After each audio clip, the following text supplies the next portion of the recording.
Automātiskais ārējais defibrilātors palielina izdzīvošanas iespēju dzīvību apdraudošu aritmiju gadījumā. Defibrilātors ir iekārta, kas analizē sirds ritmu un norāda, vai nepieciešams elektrošoks sirdsdarbības normalizācijai un sekojušai cirkulācijas atjaunošanai.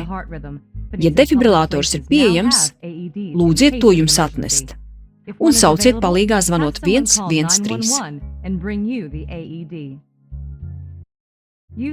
Defibrilātoru iekārtas lietošana ir droša. Tā nevar izraisīt šoku personai, kurai tas nav nepieciešams.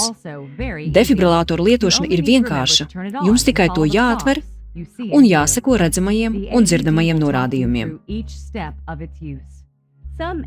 Defibrilātors sniegs instrukciju katrā darbības solī. Defibrilātors ieslēdzas automātiski atverot vāciņu. Tas vispirms jums norādīs noņemt līmplēvas no elektrodu spilventiņiem un uzlikt tos uz krūtīm saskaņā ar attēliem uz spilventiņiem.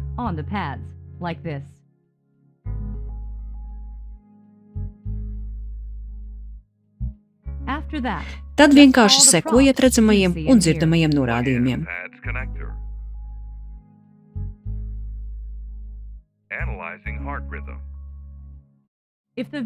Ja cietušais ir pieaugušais, izmantojiet pieaugušo elektrodu spilventiņus.